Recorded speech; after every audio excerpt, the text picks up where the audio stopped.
You won't find PS6 games on eBay. That's for sure. All this and more coming up on This Week in Retro. High-resolution color graphics. This land of high technology. The revolution in technology that made the information age possible. Those kids are not afraid of computers. No more pizza. Domino's to end physical pizza and move to digital only. Oh, and something about Sony doing the same thing? Farewell to Scion's David Potter, entrepreneur, physicist, philanthropist. And is eBay fantasy? Exploring the problems of retro auctions.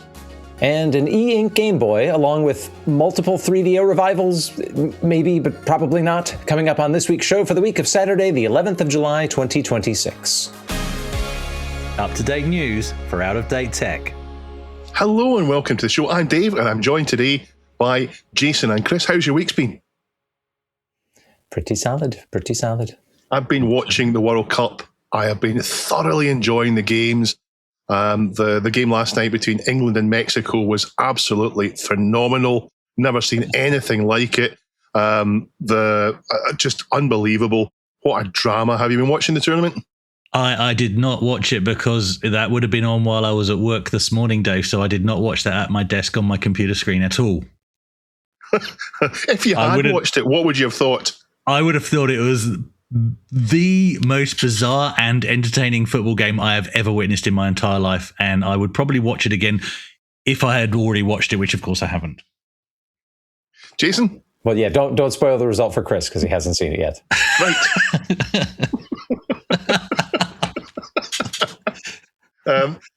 Any other tournaments, Chris? Still doing the old arcade high score challenges, actually, but I'm not doing very well. I'm down to 5th in the league, unfortunately, but hopefully I'll start to pull back this month because I think it's a game I've played before. I don't know if you've heard of it. It's Outrun. Hey. There you go. God, how early in the show was that? That's a record. Nice. I'd like you to invite Jason to it so he can beat you at it, because that would be fantastic. Would. Well, that is the irony. I'm rubbish at it. I love it to bits, but I'm rubbish at it. I've never actually, on the arcade ROM, I've never completed it. So this is the time, right? Because I think my score is at about 7.5 mil, getting to stage 4. So, yeah, getting that sounds like a lot more Outrun than I'm capable of. So if you can get to stage 4, you can finish it. You can do it, Chris. Yeah. You can do it. I believe in you. And I'm doing the right, left, right thing. So, yeah, that's meant to be the high scoring route, according to the Stig and everybody else. And watch Reassembler's video where he talks about how he's decompiled the code and explains how the scoring works. So I'm armed, but yeah. Well, let's get into it because there's loads to cover today. Big stories to start off with. So, Domino's Pizza made a surprise announcement on their socials last week. They're moving away from physical pizza in favour of digital only. And that's important news, and it was shared with us by 42 Nobody 42. So, thank you very much for that. While that does seem a bit silly, it does in fact show the impact of the statement that they were reacting to and making fun of. As shared with us by Naoki's28 and Paul aka Housekeeping, Domino's were, of course, not serious, but were reacting to the announcement from Sony that as of 2028, Sony will cease the production of physical media for PlayStation. Let's pause for a moment and reflect. Way back in 1993, one of the founders of gaming as we know it, Atari, stepped back into the ring with a sure winner, the Jaguar, which I backed because, you know, it's Atari and they can't fail, right? But in the opposite corner, yeah, do the maths. In the opposite corner was a CD-ROM-based system with this complete noob to the market, Sony. They knew nothing of gaming. They made TVs and hi-fis. And in fact, at the time, their last innovation was the mini-disc, which, despite being awesome, was a complete failure. And so too would be their up-and-coming PlayStation, released in 94 or 95, depending on your region. And, well, the rest is history, obviously. The Jaguar that was the complete failure, and PlayStation is fantastic. I never jumped on board with the original. I didn't need to because my nephew Sammy had one, so I just played with his. And between Doom, Wipeout, and Battle Arena to Shinden, it was an awesome system. Fast forward to ECTS 2000, and 3 months before release, I was happily playing on the PS2, a monolith of a console with a built-in DVD player, and that was awesome. And of course, I put in a pre-order for one, receiving it at my house 1 day before they landed in the shops in the UK. I'll never forget that day, as it was my twin boy's first birthday, and with the Twins Club at our house to celebrate, I dutifully ignored the delivery until my wife said, "Oh, go on then." Standout games for me on the PS2 were Smuggler's Run, Time Splitters, 007 Nightfire, and SSX, some of which I, of course, own again now in my collection. Much later came the PS3 in 2007, and here in Australia it was legendary for costing just under $1,000, so 999 Australian dollars, but still at that price, it was the cheapest Blu-ray player on the market. While I originally went with the Xbox 360, the Red Ring of Death and the fact that you had to pay for online multiplayer had me switching as soon as possible to the PS3 with zero regrets.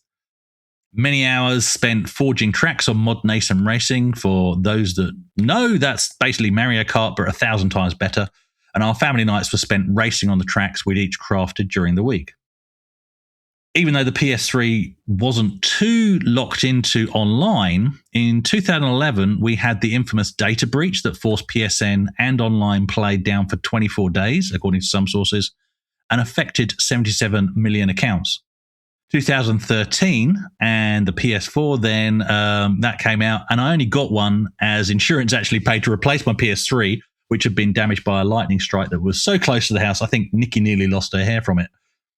And that's the era when I think things started to go wrong. Yes, games are still on disc, but by this point, Sony had adopted the Microsoft model of charging for online play and the need to be logged on, which is why the 2014 Christmas DDoS against the PSN was so crippling even for single-player gaming. On topic, our PS4 remained the only Blu-ray player in the house until very recently. The PS5 on release was plagued by chip shortages, a pandemic, and Scalpergate in 2020, and to be honest, that's why I still don't have one to this day, despite the 4K TV behind me being purposely purchased just for the PS5 release. But on release, they came in two form factors, one with an optical drive and a cheaper one without, for digital only. So in my view, physical media was dead after the PS3. And let's face it, this has probably been the reality for PC gaming for a while, what with, the Epic Store and Steam and other storefronts. And if we're honest, it's actually easier to get old games for your PC on GOG than it is to collect them physically via charity shops and eBay.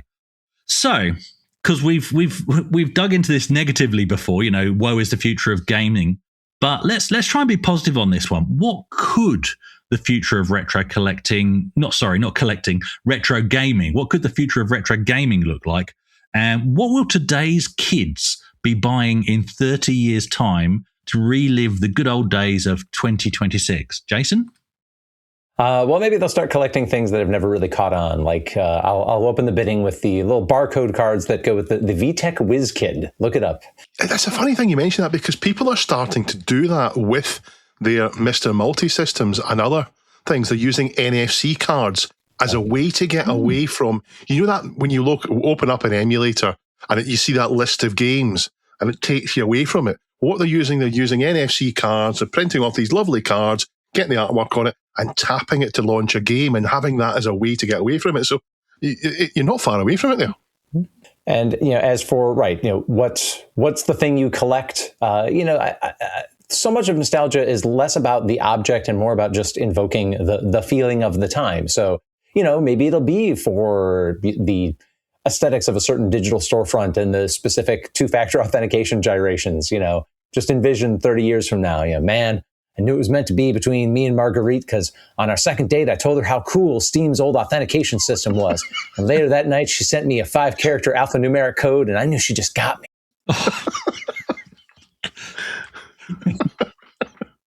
Has this actually happened? That was very convincing. Probably. I mean, it might. You're imagining like what could be. What would people call back to? Is that any different from us being nostalgic about loading from tape and hearing the computer scream at us? Yeah. Well, not me, because I think that's horrible and nobody should ever have done it. But But yes, I do it understand now. that. I actually love it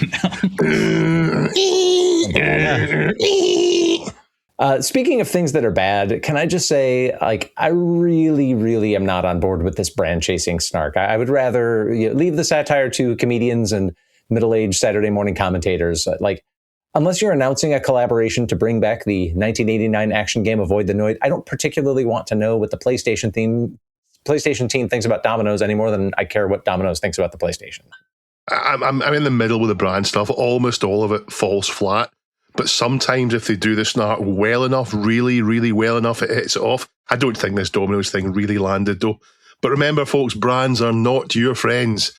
As for this, I have a huge confession to make about how wrong I am about stuff. I thought physical games were already dead. I thought everything was how PC gaming is. I thought if you bought a PlayStation game in the DVD keep case in a shop and took it home, you were just buying the key and the disc would just save you some time on downloads. And I was wrong. It's not the case at all. I don't think you are wrong. I mean, no? I'm a regular PS4 user, and that's how I perceive most games, especially the big games. Day one, there's always an update, right? And you can't play the game until you install the update. So I think you're spot on, to be honest. So here's why I'm wrong. It turns out that the PlayStation games are either digital or physical. If you buy the physical game, then you need the physical, I'm going to say CD, it's not a CD. You need the physical optical disc in order to play the game. But if you buy it digitally, it's digital. So there's two different ways to own them. So the physical way is still open. But of course, you still need to be online for those patches, I think. Supposedly, 85% of purchases are digital now. But that doesn't tell me what the value of those purchases are. It could be 60-40 in terms of money spent. It might not be. And I also think that a lot of physical purchases are done because you want to give someone a present. So if you've got a kid and you want to, or you've got a husband or a wife or whatever, you want to give them a present, you can go to a shop, you can pick a PlayStation game off the shelf, wrap it up and hand it to them, and you've got something physical to give to them. So is it a problem if there's a key in the box rather than a physical disc? I don't think that's a problem there. And my Steam account is now old enough to be retro. And ironically, the first thing I bought in Steam was retro. It was UFO, Enemy Unknown, and Terror from the Deep. It's the first things I bought in Steam. And they were retro when I bought them. I've never had a bad experience with Steam. Digital ownership has been good to me. We've got GOG too, and we could check out an entire library in GOG DRM free and stick it on a hard disk as an archive for ourselves. So is it enough to say that digital ownership is totally fine just because I've had a good experience with it? Probably not, because last week PlayStation announced that they're permanently deleting 551 Studio Canal movies and TV shows from users' digital libraries. The stuff like Terminator 2, Rambo, films that weren't new at the time, you might have bought saying, well, I like that, I'll have that to watch sometime. They've cancelled it. No refund. And it turns out in the terms and conditions buried deep down there, they'd made it okay, apparently. Games on a similar license will go the same way, so there's a possibility of games disappearing. I don't know how I feel about that. But one thing to remember, why are they announcing it now, 2 years ahead? And I've got the answer for you. It's surely because it gives them enough time to make the actual decision, and what they're doing now is testing the water so that they can row it back and say, okay, we've heard this backlash, we're going to keep doing it, it's going to keep being an option. I don't know. As for retro in 30 years, what will it look like, Chris? I don't know what it's going to look like, but I also don't think it's necessary for us. I mean, look, I lament at this news, I really do, but that's because my birthday, Christmases, or pocket money savings were all about my next game, not systems, just a game. Give me a game in a box and I was happy, and my nostalgia is obviously attached to that reality. And I can literally picture the face of John, the owner of Megabytes in Tunbridge Wells, which was my go-to shop for Amiga games. You know, that's how vivid these memories are. But, and this pains me, it really does, but the reality is the nostalgia for my kids is not the same.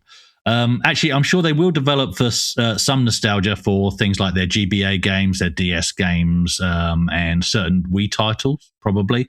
But once they got their PCs, that was that, right? Their reality is you download a game and that's that. No inconvenience of needing to go to a shop and get a box and install from a disk. No, you just pay, you download, and you play. So the future of the future of retro gaming isn't about us. It's about them. So the truth is, the gamers of today, 30 years from now, they're not going to be wanting to collect boxes with discs to relive their childhood. The truth is, they never had that to begin with. I think it's important to remember as well, and to be truthful about things, that if you turn back the clock to 1990, I was buying Atari ST games on pirate discs. And I wasn't getting... Pirate. I know, I'm a terrible person. I should go to jail. Should be in jail. I should be in the next cell to you for watching the football when you're supposed to be working. I know what you're talking about. I was buying the games on pirate disc. For me, it was about getting the game. The game was what mattered to me. Nowadays, I love the box and the box art and the manual and the novella and the keyboard overlay and all the rest of it. They enhance it. But for me, it was about playing the game. And that's the core of this. And that's what people, I think, are showing when they're buying digital games, that they want the game. They don't want the physical package. So I guess it's following the market. But yeah, I mean, I don't know. It's difficult. Well, and as Jason said, let's not go brand bashing. Let's not bash Sony. Back to Sony, though. They have all but dominated the console wars with the PlayStation range. And yes, I'm still a staunch defender of the PSVR as well. So let's let them have the last word, as there is something digital ownership needs to replicate, and I don't think it does yet. And there's no excuse. It could replicate it. So this is from ECS 2013. And it's basically the words of now former CEO of Sony, Jack Tretton. And he said this, quote, "When a gamer buys a PS4 disc, they have the rights to use that copy of the game. They can trade in the game at retail, sell it to another person, lend it to a friend, or keep it forever." End quote. PlayStation, eject disc. PlayStation, power down. We are sponsored this week by Pixel Addict Magazine. Pixel Addict Magazine is a 6-monthly, 6-weekly, 6-daily, one of those three, magazine in which you can find out about all sorts of stuff from around the retro world, not just games, but machines, also collectibles, and all sorts of stuff. This issue, it's the one with the rusty old-looking compact on the front, the luggable. And there is an interview with, there must be the Romeros because they're on the front. Yes, an interview with John and Brenda Romero in there. There is the full history of Wings of Fury, which is Broderbund's classic carrier-based flight series, charted across all its platforms. There's loads more in there. If you want to get a copy of Pixel Addict, where would you go, Jason? You would go to addict.media, get your individual issue, or hey, they'll sell you an annual subscription as well in digital or the old stick it through the slot format. Yeah. Despite what Sony say, you can still get this in physical format. Thank you for sponsoring us, Pixel Addict Magazine.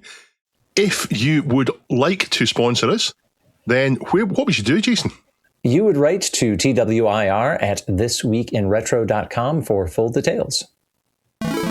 This is not a new Commodore story, but it wasn't until I read about the passing of Psion founder David Potter that I understood why I've had such an ambivalent reaction to that whole "the future we were promised" tagline.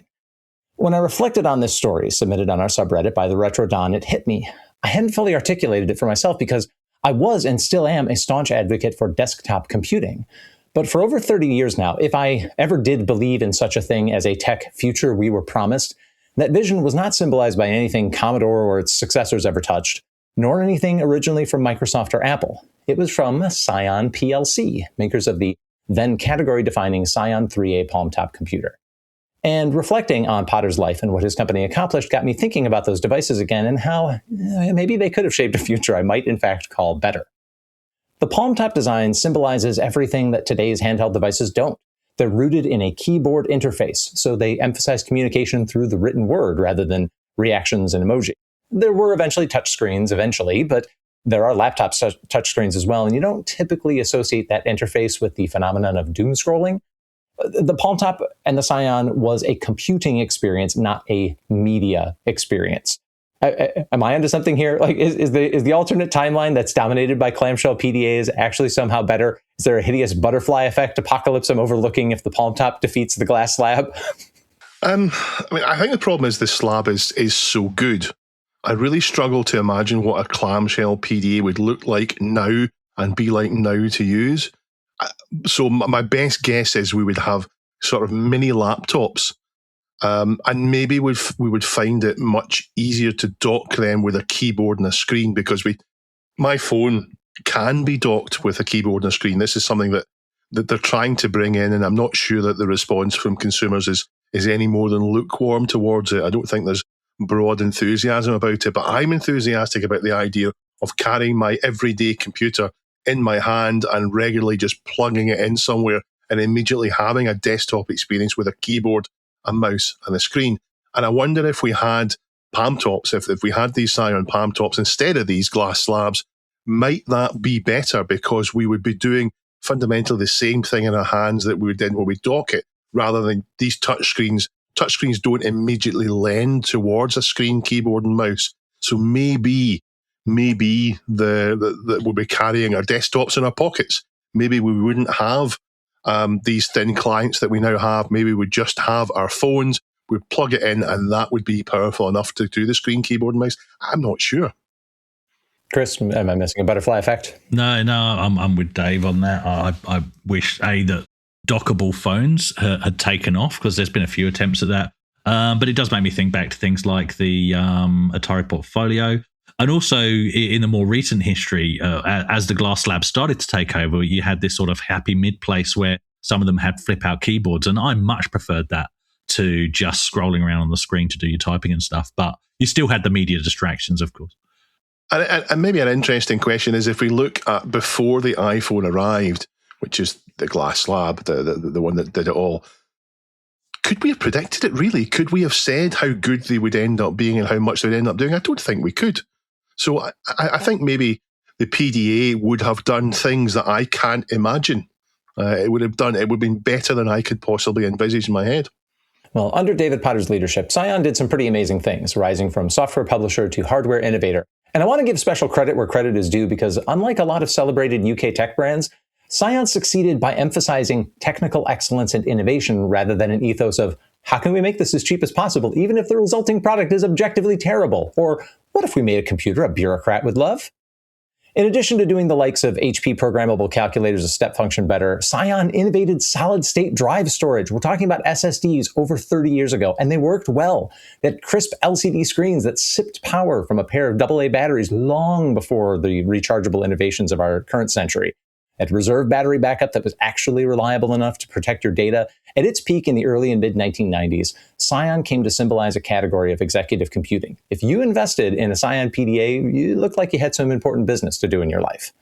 And what was the undoing of Psion? Well, Psion correctly saw that some things were changing and that the still tiny handheld segment that they comfortably dominated was attracting some powerful competition, notably from Microsoft. So they did the fashionable 1990s thing and established a technology alliance to create their next generation platform, Epoch 32, or as it quickly became known, Symbian. And the easiest way to summarize Symbian's failure for Psion is that Psion's first machine to run it, the Model 5, was not very good. Unlike the Psion 3 line, which ran fast and smooth, the 5's hardware, including a slow ARM at its heart, was inadequate to the demands of the Symbian OS. The screen was poor, the Indigo backlight merely okay. The 5 was also more brittle than the 3A, with things like a backlight and screen hinge that were subject to failure with really just modest use. Psion limped along for a few more years after the 5 came out, but it was clear that its day was over. Microsoft's alliance took over the palm top segment for a while, with clamshell keyboard-based PDAs running Windows CE, but their day too was numbered, because in the relatively clamshell-happy mid-1990s, nobody really counted on the rise of the Palm Pilot, which was a comparatively cheap and limited design, which let people be fancy at a fraction of the price of a Psion, and the BlackBerry, which got to the heart of what people wanted to type most, text and emails, with a wireless data pipeline that was far, far better than the Psion's cumbersome cable sync. My goodness, the Psion PDA still does represent the future that I wanted to be promised. Unfortunately, to the point we were discussing earlier, it's not hard to see how the arrival of the iPhone really was the kind of the definitive final nail in the coffin of the palm top clamshell, because Think about why the iPhone design won. It eliminated so many potential points of failure. To review, a Gen 1 iPhone had a total of 5 electromechanical contacts. It had just 3 little ports opening its sensitive innards to the outside world. The rest was a slab of aluminum on the back and a slab of glass on the front. Now, comparing that to the design of the gorgeous, lovely, powerful Psion 3 or 5 lines, dozens of keys. Each one is a breakage risk. There's a hinge on each side of the screen. There's a pivoting row of function buttons. There's a keyboard ribbon cable. Oh, that brittle little cable. There's at least one accessory door. In later models, you got that indigo-style backlight tube that can crack or lose power or whatever. Devices with fewer moving parts aren't just cheaper to make, all things being equal, than those with more. They also mean fewer things to wear out and fail. Now, there's an Archives of IT interview with Potter from 2016 that included the revelation that he might not have appreciated the risk-reward moment that Psion was facing with Symbian, and belatedly recognized that it might have had a better chance of success if it were better capitalized and staffed. I do agree. I think the old slab of glass was still likely to win out for the reasons we've mentioned, but I do wish that Psion's next-generation Gambit had been better funded. Because the fact is, when the Psion 5 hit, I knew that we were looking at a piece of hardware and an operating system which had been largely created in isolation from one another and asked to work well together at the last minute, and what they shipped certainly was not great. Psion split off Symbian not long after. The company then moved into industrial devices as Psion Technologics, which was a viable, if less exciting line of work, and they left the likes of Nokia to push Symbian in the marketplace. Potter gradually backed off from Psion's operations. He relinquished the chief executive seat in 1999 and the chairmanship in 2009. Symbian and Windows CE and BlackBerry and Palm OS and the like all kind of lurched along until Apple and Google arrived to flip the table in the late 2000s. Potter went on to spend an increasing amount of his time and his considerable Psion-fueled fortunes in philanthropy and activism. He was a physicist by training and holder of a doctorate in mathematical physics. He stayed dedicated to that discipline in his own way and was an advocate for things like the legacy of Scottish scientist James Clerk Maxwell. He helped erect a statue of Maxwell in Edinburgh. He served on the board of the Bank of England as the global financial crisis was taking hold and was not afraid to make enemies with his positions as those events unfolded. So the David and Elaine Potter Foundation continues its work, along with the mission statement that our purpose is to support projects promoting reason, accountability, and education that will improve understanding, human rights, good governance, and a stronger civil society. Now, I chose to highlight this story this week, not simply because the Psion 3 series was an incredible tech breakthrough, although it was, but because Dr. David Potter he's one of those figures in tech history who truly had a lot of dimensions and a lot to recommend their abilities and their character across those dimensions. I mean, honestly, a lot of the great minds in tech are extremely capable in one or two very interesting ways, and they may have one or two, shall we say, character quirks, which come to define the way that they engage with everything else in the world. And that's kind of it. As in, oh, he can program and he's fixated on farm animals. That's an entire personality. People like that, they can go far, they can accomplish much, but when you get down to it, there's not a lot of there. Potter, with his grounding in math and classical science, his head for software and hardware and marketing and innovation, and what appears to be a really well-rounded and strong personal character, was someone who wanted to shape more than the digital world, and is definitely worth remembering. Yeah, it takes a special kind of person to get to the top of the tech industry. And while you've got people like Dr. David Potter who get there through a broad range of talent, there's also people who get there just through drive and ambition and a backstabbiness, if that is a quality. So it's great to hear about someone who is there entirely on merit rather than just on force of will. But I didn't know anything about him until you did this, Jason. So fascinating. Force of will is great. I just, I was just interested that the more I dug at this, the more like, oh, and he did that, and did that, and he had that position, and Yeah, so much more to him than just the force of will that maybe Bill Gates and Steve Jobs perhaps personify in terms of grabbing things and forcing them and all the rest of it. No, I didn't know the history of him at all. Going back to the sort of palm-top devices, though, I just think, for me, like back in the 80s and early 90s, to have a small device that could do so many things, it's that sort of James Bond feeling of a computer device in your hand. Does that make sense? Where it's just the gadget you pull out of your pocket and then you show off everything it can do. A bit like the Swiss Army knife, but the digital version, So yeah, it's a really interesting time. I've just realised something as well. We're now talking about taking mobile phones and making them, hobbling them to make them do less. They're so good that they're too good. We need them to do less. But if you look at these Psion things, the whole thing of that was, how much can you do with this? What can you cram into it? And when you look at some of the LGR videos and the handheld stuff, the stuff they could actually pull off was amazing. And now, of course, we're past all that, and we're now saying, right, glass slab ruining my life, how do I stop that? Well, and the Daniel Craig Casino Royale really was that pivot moment where his phone is like, well, that does more than mine, but I can see where mine will probably do that soon and be right. So maybe someday we'll be able to talk about the tech of Bond and where it pivots from aspirational to, no, I think I can have that myself. Anyway, David Potter passed away just 1 week short of his 83rd birthday. We will be linking in the show notes to several resources about his life. I do particularly recommend taking a look at the extensive article in Management Today that was originally published in the year 2000. It's a fascinating capsule of how mobile tech was evolving even as Psion was still fighting to defend its turf. And down the line, I do hope that I'll be able to report on more living tech visionaries who remind me of Dr. David Potter.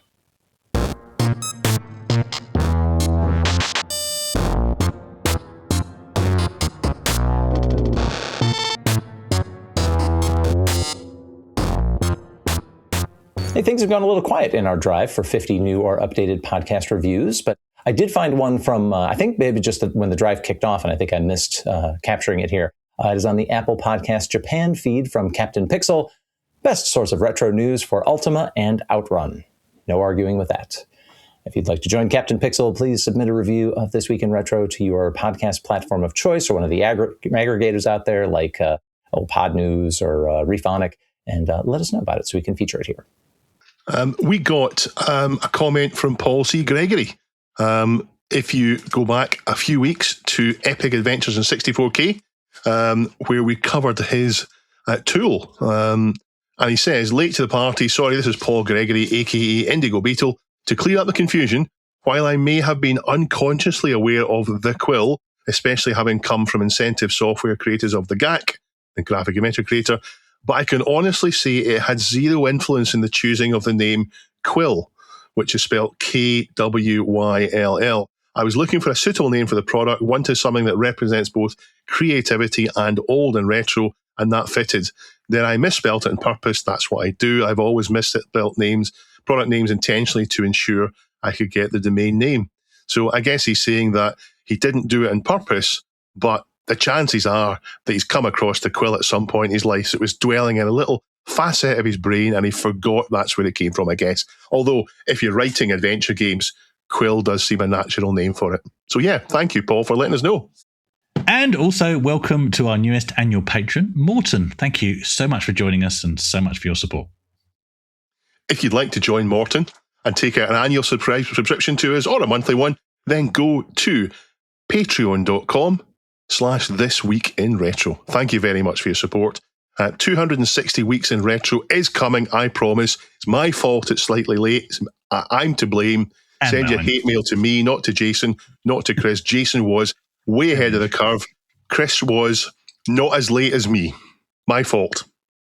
On to news and briefs, and Dr. Local links us to a project where someone has made an e-ink ESP32 base Game Boy. So ESP32 is just a cheap, tiny little cheap computer, but the e-ink bit is the interesting bit. So e-ink is more like ink on paper than a screen because it doesn't need any kind of backlight. It looks great. It's really easy on your eyes. But I thought the refresh rate for e-ink was so slow you couldn't do anything that moved. But this refreshes at 60 hertz. And I'm shocked how good it looks. It's absolutely amazing, this project. It's really cool. OKEM 894 linked us to a Time Extension article posing the question, quote, are AI-generated FPGA cores the future? Unquote. It's about new cores for the Mister that have been made using your AI LLM coding type tools on existing main cores. People have a lot of opinions about people creating FPGA cores. Yeah, that's one to view with a little bit of caution, because there's people who have opinions that they want to use this to express. But yeah, how accurate can it be if it's based on a... Yeah, let's not go into it. Can't even trust AI to do a spreadsheet at my work. The RAM crisis has apparently provoked an enthusiast to try Windows 11 on DDR1 era hardware. So the Q6600, an amazing chip famous for how it could be overclocked back around 20 years ago, along with an ATI Radeon 4650, and it's completely stable. Apparently the RAM crisis is even affecting DDR2 prices. Thanks, OKYam894. OKYam894 also links us to a BBC archive clip from 1986 on the search for a better screen technology. And it's about the replacement for CRTs, and it talks about how LCD and plasma aren't quite there. I love plasma, though. Plasma sounds so cool. But yeah, 1986, they were looking at things. Even in 10 years later, in 1996, we were still CRT focused. It took another 10 years before I think we all said, oh, CRTs are rubbish. And then 20 years later, no, they're not. And Holland Jim linked us to an Engadget article that, all right, this gets complicated, but in the Engadget article, they let us know that there was an attempt to revive the 3DO that is already dead. To quote from Engadget, last week, a defunct British developer, Empire Interactive, returned from the void with a pledge to revive the 3DO, one of many 90s consoles which fell into the chasm of history. Today, the company said its plans have come to an abrupt conclusion, and it has ended work to rebuild the hardware and remaster its games. It said the embedded quote, emergence of multiple parties claiming ownership rights over both the games and the console have sunk the project. It added it did not want to risk prolonged legal disputes, which would have likely taken far more cost than any potential 3DO revival would make. This story was floating around in multiple different ways, different parties talking about reviving 3DO things. I imagine this is not 100% over, so we'll watch as this unfolds in the weeks and months to come. Yeah, I think the reaction to their announcement, Empire Interactive, was people were taking it with a little pinch of salt. But yeah, it's weird. And if DDR1 isn't the answer to the RAM crisis, then maybe it's to make your own memory. And that's just what Polymat has done here in a video shared with us by Necessary Score 4270. Fascinating video. Really, really recommend you watch Polymat's video on how he makes memory. A wee spoiler though, you're not going to be doing it yourself. This isn't going to answer the question to how do I expand the laptop memory I've got. He's making core memory, right? Which I mean, literally used to be handmade. Like it is an established craft. So yeah, just download more RAM. Yeah, he made the floppy disk video, so this is the kind of the follow up to the floppy disk video. And when you find interesting things like that out there, please head over to reddit.com/r/thisweekinretro and let us know. When it comes to buying things on eBay, I think I'm qualified to talk about it. I shudder to think how much I've spent over the years, and I'm still at it. Not as much as I used to be, but I still look at eBay quite often. I enjoy it. I tend to turn activities into games, whether it's trying to pay the least amount for electricity for the tumbler dryer, whether it's trying to get the biggest discounts from supermarkets. I turn everything into a game, and I enjoy winning. And buying on eBay is no different. I love getting the best price I can. I love setting up alerts. I love trying to find hidden treasures. I love going through what looks like a pile of junk to see if there's maybe an old Infocom game there or a rare RAM expansion in with it. I love that. Yeah, I was paying attention. You didn't have to put in bait just to see if I was listening. Oh, no. We need to find Jason. I've got Ultima and Chris has Outrun. And we need to find a game that you like that will cause us to roll our eyes. Oh, okay. All right. The problem is, I reckon any game you like, I'm also going to like. So I think that's where the difficulty is going to be. This is an interesting challenge. We should work on that. Yeah. Today's submission is a story from Dr. Local, and it's the top upvoted story as I look at a subreddit. So I was really surprised how popular this is. So I guess I'm not alone. And it's something I agree with. I agree with all the points made in this article quite strongly. And I've talked about it myself before, the unreal prices in the eBay. I don't mean the FPS game, I mean unrealistic prices. The article is by Paul McNally, and it's titled, Retro Gaming on eBay Has Become a Fantasy Pricing Hellscape.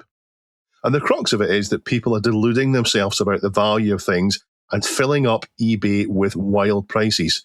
And to quote from Paul directly, because I couldn't word this as well as he has, search for almost any retro computer or old console and you will see it.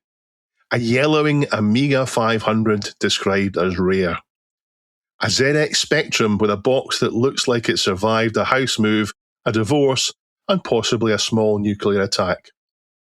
An Amstrad CPC 464 listed as though Alan Sugar personally carried it down from Mount Sinai and gave it to Jesus for Christmas. A PlayStation 2, one of the most common games consoles ever made, presented with the grave seriousness of a Fabergé egg because the cardboard insert is still present. Now, it's a long article. It goes into a lot of different topics, and I'm going to try and list the kind of the things he does here. He talks about fantasy pricing. So he talks about pricing which is just disjointed from reality, not there. He talks about the perils of the world, the word untested, which means I've tested it and I know it's broken, or I've been inside it and I broke it. Buzzword dilution, rare, and all the rest of it. Recapped. And he says, well, hang on, who recapped it? When did they recap it? He says that console prices, this isn't something I'd really paid much attention to. Console prices have remained steady, but computer prices are volatile. He says there's less computer prices, computers trading hands, so the price can go up and down, whereas console prices remain mostly static. He talks about the cardboard premium, the extra money you get if cardboard is present. And he talks about powers up versus actually working. Sure, you've got a picture of the basic prompt, but does it actually work? Does everything in it actually work? And for me, I think eBay is brilliant, all things considered. But there's definitely some fantasy pricing going on. This is where people will look and say, oh, someone else has listed this at $250, so I'm going to list mine at $250. Therefore, this is worth $250. And I think journalism is quite guilty. Not Paul McNally. His journalism's great, but journalism like the BBC and so on, these puff pieces you see where things are worth things and they go by the value of what they can find something listed on eBay. And the reality is, if it's listed on eBay and you can find it at that price, it's not worth that, because if it was, someone would have bought it already. But the one that gets it for me, the one that really annoys me the most, is where people have a job lot of things. They have a huge bundle of things, and it's a job lot that no one person would need. So no one needs 3 Amiga 500s. You don't want 8 joysticks. You don't want two C64s, 3 CPCs, and 4 Spectrums. But they'll do this job lot, they'll put it all together, and they'll find the highest price each item is listed for, and add it up and say that's the price for everything. And years ago, I coined a phrase for it, eBay prices for Gumtree effort. The Gumtree is a sort of a knockoff of the original, which is Craigslist in America, or to use American pronunciation, Craigslist in America. Gumtree is in South Africa, Australia, and the UK. And the idea being that if someone wants to put none of the effort on, because you can go in Gumtree and just say, here's a picture of it, come and get it from a house, 50 quid, but you want to get the maximum price on eBay, which is much higher than Gumtree, then that's why I say eBay prices for Gumtree effort. But what are your pet hates about eBay? Do you think it's bad overall? Or is it any of the things the article lists? Or is it something else? Or do you just love it? Oh, look, it's mainly to blame for the stuff that I now surround myself with, right? And look, not cardboard for cardboard's sake. I'm not into that, but I do like complete in box. And that's the first purchase that got me back into this hobby, was buying the Batman pack. And yes, I paid, what was that? 2018, I bought that. And I paid £399, right? And so at the time, that's a lot of money for an Amiga 500. But there was a lot of nostalgia in that box, and it is genuinely complete, and it genuinely looks like new. So I personally have zero regrets on that. But I don't go chasing completeness, and most of the stuff I buy. I recently bought some nice stuff, some nice Amiga games, probably the best being a copy of Shadow of the Beast 3, which looks like it's never been touched. But That tends to get listed for a lot of money, and the only reason I bought the one I bought was because it was actually half the price that it's usually listed for. So while I like the cardboard, I'm not going to be stupid about it and pay stupid money just because it's there. But I do like, things like untested, sometimes that's genuine. Sometimes people actually don't even know what they're selling or they don't know how to test it. But that does bring me on to a couple of other alternatives to the phrase untested, such as, well, it worked last time I tried it, which for all we know was 30 years ago, right? It worked before I put it up in the loft, right? I've seen that before, that kind of phrasing. Like, right, so you've no idea if it works. And the other one, which I'm never convinced by because I think this isn't a valid excuse, I can't test it as I don't have the right TV. Like, yeah, right. Even the last TV I bought recently was that I was able to tune that TV into an Atari VCS, right? An unmodified Atari VCS. It still had an analog tuner. It's not hard, so I'm not convinced by those kind of phrases. They're the same as untested as far as I'm concerned. Yeah, the big tip I've got for untested is look at their other auctions. If they're selling lots of retro stuff and they've listed something as untested, they're probably lying. But if they're selling lots of stuff that looks as if they've just cleared out the loft and it says untested, well, maybe it is untested. What do you reckon, Jason? Do you hang about on eBay?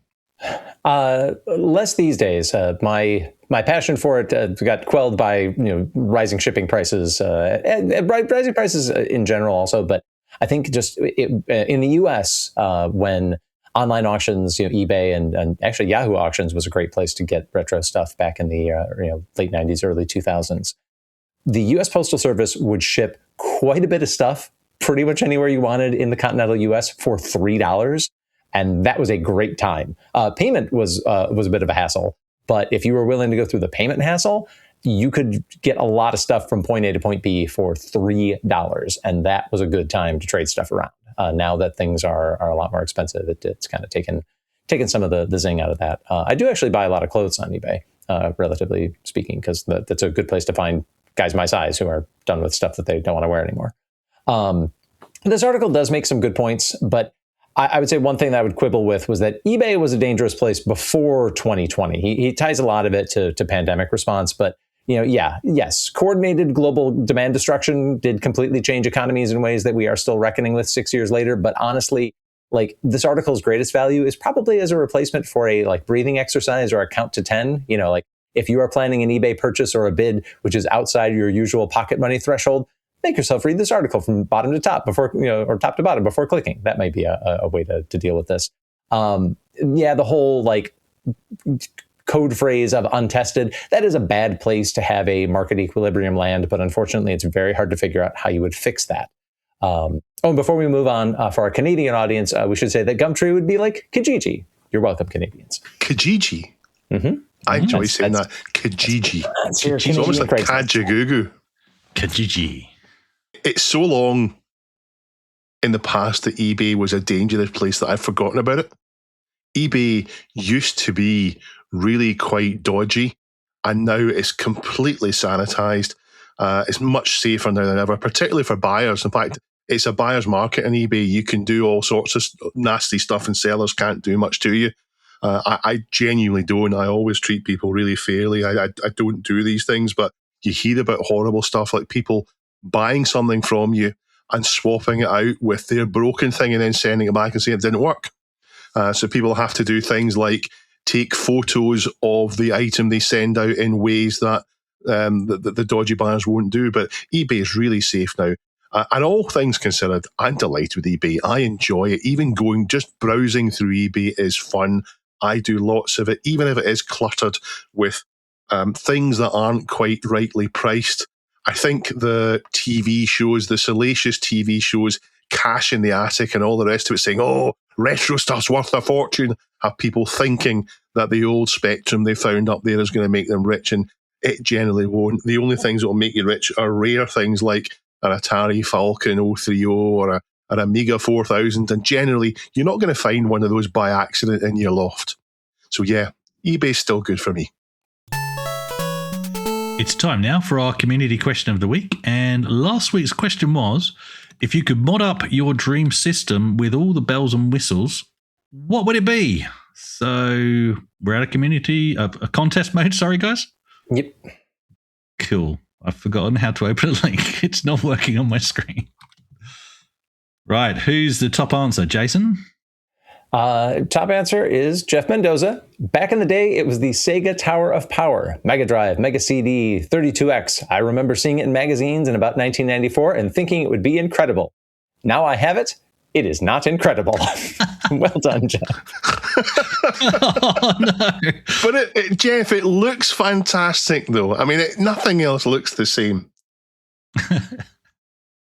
Darth Lovejoy says, I'll take my Mega Drive, add some fins to cut down on wind resistance, and then give it a racing stripe, because that looks pretty sharp. Homer Simpson, probably. I'm missing a reference there, clearly. Is he not talking about the Homer Simpson car? Remember that? Oh, maybe. Yeah, I remember the car episode. Yeah. Martin C. Retro says probably a dual Pentium 3, 850 megahertz with 512 megabytes of RAM and two 3DFX Voodoo 2 12 megabytes running SLI configuration. Just to correct Martin there, nothing to say wrong about that. That's exactly the dream system. Creative Labs Sound Blaster Live Platinum and Adaptec AHA-2940U or maybe OU2W with an external expansion tower with 6 Plex Tor, Plex Writer CDRW, 20 gigabytes of storage. I can be this specific because I recently found a spreadsheet with this exact configuration on it that I created back in the 90s.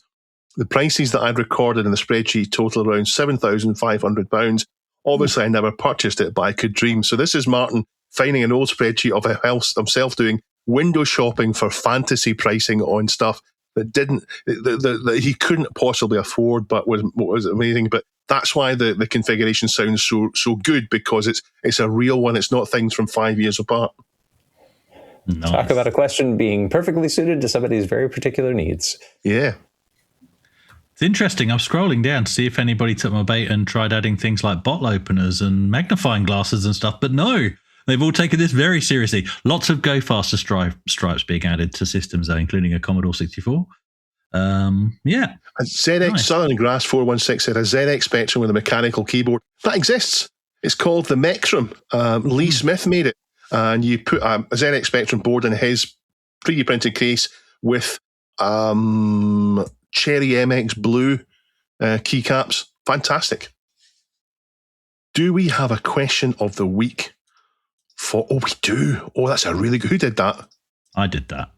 That's a really good question, Chris. I was awake that Read out. moment too. So, this week's question of the week is, what modern game do you think should have the honor of being the last physical game to exist, and why? Let us know on the back of a postcard, stamped and addressed envelope or elephant, or what's the alternative, Dave? You could go to our subreddit, reddit.com/r/thisweekinretro, and submit your answer there, as well as looking at all the other submission, perhaps submitting your own stuff. But thank you for joining us this week. I've been Dave. Before we close, Yeah. we say our submissions, really, they're digital only, and they have been for a long time. You can write to us. We need to get a physical address and then see if people actually do write. People would write to us. Our audience would write to us. If we had that, they would send us postcards. Maybe that's something we should do. I don't want to read out my actual real address on YouTube.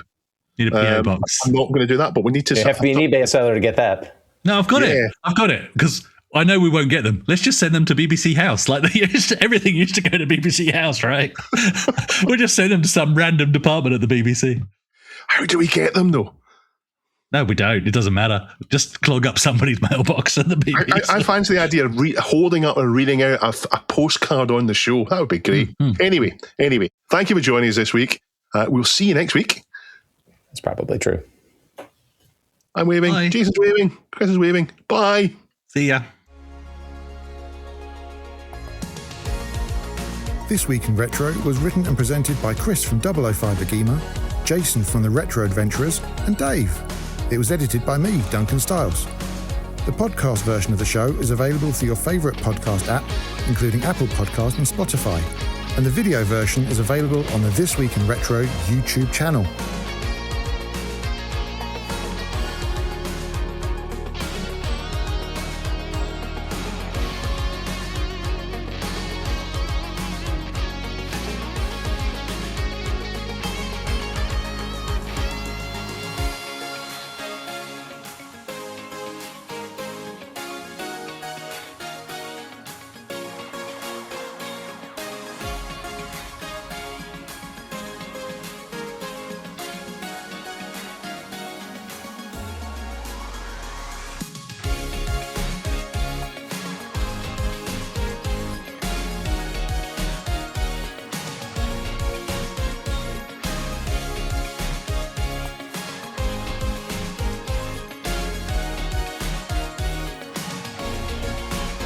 Join our community subreddit at r/This Week in Retro to suggest and vote on the stories we cover on the show. Please give us a like and subscribe to help us reach new viewers. If you enjoy our show and would like to support it, then please check out the link to our Patreon page in the show notes or description. Thank you for listening, and we'll see you next time for more up-to-date news for out-of-date tech.